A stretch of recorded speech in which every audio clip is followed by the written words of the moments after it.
But I still think it's a subtle point. And you have to be really careful with that. With that said, let me finish up this comment so we can jump deeper into what's really going on here in the cultural / economic side of this, so it doesn't sound like it's just a gossip fest. I don't want it to be like that. Okay, but I got to give you the backstory. So it says here. All that being said, Angel Reese or any black man or woman should never be called or depicted as a monkey ever. Stop it. If you hate Angel Reese because she's black, you are the problem. If you hate Angel Reese because you are a Caitlin Clark fan, don't turn it racial. There should be no space for racism in this world. I don't think there's anything wrong with that, honestly. I don't see what the big issue was with that particular tweet. I'm going to just tell you the truth. I'm looking for the smoking gun. If there was a smoking gun, it must have been smoking in another tweet, because what then happened was really puzzling to me. So Shaquille O'Neal steps in. And Shaquille O'Neal has a close relationship with Angel Reese, apparently. I think it comes from the fact that they both are LSU alumni.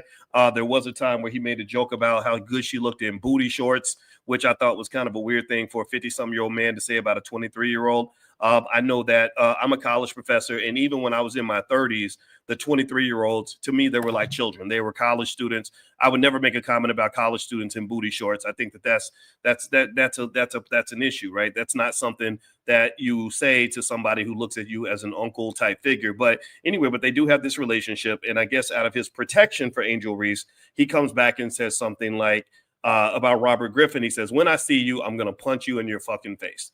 That's what he says. I'm going to punch you in her face.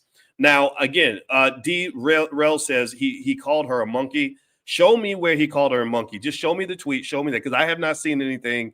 I researched it. I looked it up.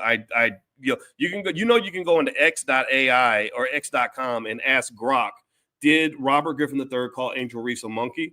And let's see what Grok says. I'm literally going to type this in now, just so we can make this clear, because if he called her a monkey, then that's not cool. So let me see here. Did RG3 call Angel Reese a monkey? Okay, so I'm going to put this in here, and then I'll let you know the results in a second. But but one thing we do know is that Shaq came in and basically said, I'm going to punch you in your face. I'm going to punch you in your effing face. Now, a lot of people cheered that on. They said, now here you go. Just so you know, Grok says, no, Robert Griffin III did not call Angel Reese a monkey. He posted on X on July 10th, condemning a racist image that depicted Reese as a monkey on a fake NBA 2K26 cover, stating, quote, "There is no place for racism in this world, whether you like a player or not. Angel Reese should never be called or depicted as a monkey." So that right there says, if you think that he called her a monkey, that you're wrong about that. And so I think we have to have facts here when we talk about this kind of thing. Here's where I have an issue with what Shaq said, okay? Shaq sort of, I know people want to cheer it on. I know there are a lot of people like, yeah, that's right, protect black women and all that stuff, and I get it. I understand it. But one of the things that I think you have to be careful about is this. The black man is seen by the rest of the world as violent, ignorant, and emotionally immature.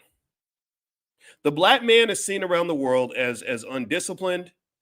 Black men have lost millions of dollars due to a lack of ability to have discipline, particularly when it comes to violence or sex. A lack of sexual discipline, a lack of physical violent discipline has cost black men millions of dollars. Let me give you some examples. Anybody know who that guy is? Anybody know who those two brothers are in this picture?